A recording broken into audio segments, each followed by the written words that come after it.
রান্না জানো? চশমার ফাঁকে গম্ভীর গলায় প্রশ্নটা যেন ছুঁড়ে দেওয়া হলো। নিপবিথি ভদ্রমহিলার সামনে একটা চেয়ারে বসেছিল। প্রশ্নটা শুনে তার ভুরু কুঁচকে উঠল, কিন্তু সেটা এক মুহূর্তের জন্যই। পরক্ষণে স্বাভাবিক হয়ে গেল সে। না, বাড়িতে ওটা মাই করেন। আমি সকাল 8টায় অফিস চাই, আর আমাদের কর্পোরেট সেক্টরে ফেরার সময়ের কোনো ঠিক নেই। এমনকি বাড়িতে এসেও ল্যাপটপ নিয়ে বসতে হয়। তাই মা আর আমাকে ওদিকে বিশেষ যেতে দেন না। বৈভবের সাথে প্রায় বছর দুয়েকের আলাপ নিপবিথির। সেও কর্পোরেট সেক্টরেই চাকরি করে। নিপবিথিদের ক্লায়েন্ট তাদের কোম্পানি, সেই সূত্রেই আলাপ। নিপবিথি অত্যন্ত ধারালো স্বভাবের মেয়ে, যে কারণে তার বাবা মা ভীষণ ভয় ভয় থাকেন। ছেলেরাও তার ধারে কাছে ঘেঁষতে চায় না। কিন্তু বৈভবের সাথে তার সম্পর্কটা কিভাবে যেন উতরে গেল। প্যানপ্যানানি প্রেম নয়, একটা পারস্পরিক বোঝাপড়ার সম্পর্ক। আলাপের মাস ছয়েকের মধ্যেই নিপবিথি জানতে পারল বৈভবের বাবা নেই। মা একটি স্কুলের হেডমিস্ট্রেস, বেশ কড়া ধাতের মহিলা। ছাত্রীরা তার ভয়ে কাঁপে। বৈভব হাসতে হাসতে জিজ্ঞাসা করেছিল, চ্যালেঞ্জ অ্যাকসেপ্ট করতে পারবে তো? মুচকি হেসে নিপবিথি জবাব দিয়েছিল, ছোটবেলা থেকেই পিঠ দেখাতে শিখিনি কখনো। ভালোই কেটে যাচ্ছিল দিনগুলো। যদিও দুজনেই কর্মব্যস্ত, তবুও তারই মাঝে ফাঁকে ফাঁকে 1-8 ঘন্টা সময় ওরা নিজেদের জন্য বার করে নিত। বছর দেড়েক কাটলে একদিন গোমরা মুখ নিয়ে বৈভব কফি শপে দেখা করতে এলো। জিজ্ঞাসা করে নিপবিথি জানতে পারল বৈভবের কোম্পানির একটা নতুন প্রজেক্ট নিয়ে 3 জনকে আগামী 4 বছরের জন্য ক্যালিফোর্নিয়ায় আস্তানা গাড়তে হবে। তালিকায় তার নামটাও আছে। ম্যাডাম, এবার তোমার মতামত জানতে চাই। হাইকমান্ডের পারমিশন আদায় করতে হবে তো? কাউকে না বলার হলে আমি এতদিন সময় নিই না। এবার কি করতে হবে বলো? এবার আমার বাবা মাকেও তো বলতে হয়। আর আমার চাকরি, সেটার কি হবে? ধীরে ম্যাডাম, ধীরে। 2 হাইকমান্ড আগে মুখোমুখি লড়ুক। তার সাথে আমার মায়ের বাউন্সারের মোকাবিলা করতে তুমি কেমন ব্যাটিং করো দেখি। যদি পিচে টিকে যাও, তারপরেই তো নেক্সট স্টেপ নেওয়া যাবে। সেই মতোই 2 পরিবার তাদের পছন্দের কথা জানার পরে তারা আজ মুখোমুখি হয়েছে। বৈভবের মাকে দেখেই নিপবিথির মা বাবা ভয় জড়সড়। তারা এখন সোফায় চুপচাপ বসে আছেন। বৈভবও এই বাড়িতে আজ প্রথম এসেছে। সে মিটিমিটি হাসছে আর টেবিলের উপরে রাখা খাদ্য সামগ্রীর সদ্গতি করছে। নিপবিথির উত্তরে মহিলা বিশেষ সন্তুষ্ট হয়েছেন বলে মনে হলো না। তিনি সেকেন্ড রাউন্ড ফায়ার করলেন। ধরো, মা একদিন অসুস্থ হয়েছেন। বাবা মা ওই তোমাদের জোম্যাটো নাকি তাদের খাবারও পছন্দ করেন না। তোমাদের রান্নার লোকও নেই। অফিস যাওয়ার আগে তোমাকেই বাবা মার খাবার বন্দোবস্ত করতে হবে। তখন এখন পাড়ায় পাড়ায় তো অনেক হোম সার্ভিস হয়েছে, সেখান থেকে আনিয়ে নেব। তাতেও যদি তারা রাজি না থাকেন, তাহলে বাবাকে আমার দিকে সাহায্যের হাত বাড়িয়ে দিতে হবে। দুজনের চেষ্টায় কিছু না কিছু খাবার ঠিকই দাঁড়িয়ে যাবে। আর চোখে মায়ের দিকে একবার তাকায় নিপবিথি। মায়ের মুখখানা শুকিয়ে এতটুকু হয়ে গেছে। করুণ চোখে তিনি মেয়ের দিকে তাকিয়ে আছেন, স্পষ্ট অনুনয়ের চিহ্ন মুখে। বাবাকে কেন?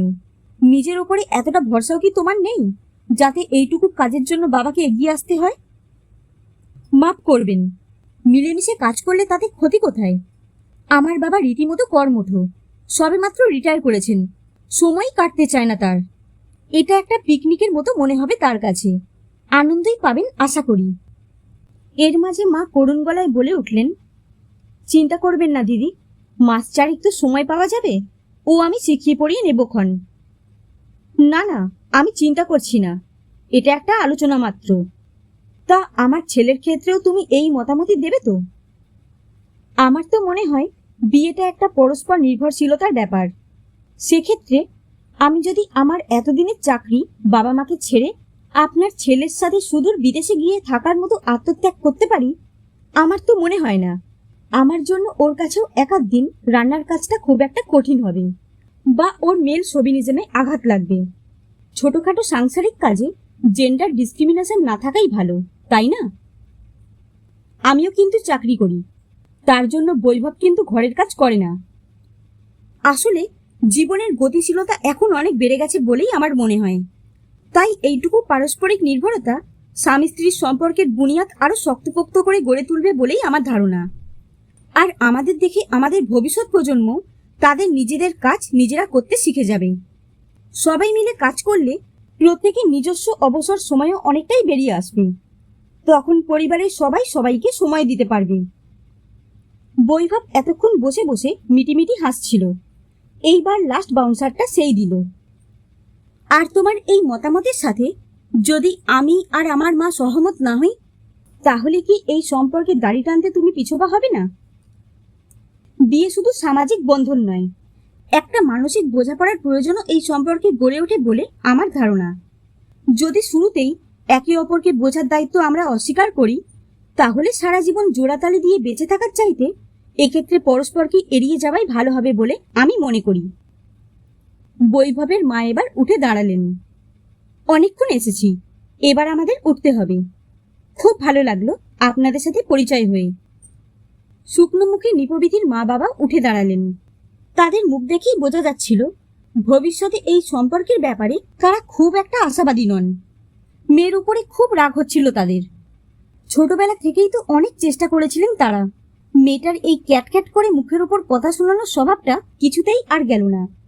কি এমন ক্ষতি হতো একটু নরম সরম হয়ে উত্তর দিলে? আরে বাবা, বিয়ের পরেই তো বিদেশে চলে যেতিস, সেখানে কি আর শাশুড়ি তোর ইচ্ছে বাধা দিতে যেতেন? সব ব্যাপারে ঢাকঢোল না পেটালে মেয়েটা কিছুতেই শান্তি পায় না। এমন ভালো ছেলেটা হাতছাড়া না হয়ে যায় আবার। ওদের বিদায় দেবার জন্য সবাই বাড়ির মেন দরজায় এসে দাঁড়ালো। আসি তাহলে। ভদ্রমহিলা পা বাড়াতেই যাচ্ছিলেন, নিপবিধির মা আর নিজেকে ধরে রাখতে পারলেন না। দিদি, তাহলে কি আমরা একটু আশা রাখতে পারি? গম্ভীর প্রত্যয় মুখটা এবার নির্মল হাসিতে ভরে উঠল। আরে বাবা, একেবারে 100-এ 100। এত মনের জোর আর স্পষ্টবাদিতা আমি একটা মেয়ের কাছ থেকে আশা করিনি। আসলে আমি দিদিমণি মানুষ তো, তাই আমার একটু বাজিয়ে নেওয়ার অভ্যাস আছে। না হলে যে কাঁচ আর হীরের পার্থক্য করা যায় না। তবে আমার ছেলের জহুরির চোখ, নিজের জন্য সঠিক রত্ন ও একেবারে ঠিক বেছে নিয়েছে। আপনারা তাহলে এবার একদিন আসুন আমাদের বাড়িতে, কথাবার্তা সব সেরে নিতে হবে তো। গাড়িতে ওঠার আগে বৈভব চুপি চুপি নিপবিধিকে বলল, লেডি মার্শালের বলে তাহলে শেষ পর্যন্ত সেঞ্চুরিটা হাঁকিয়েই ছাড়লে।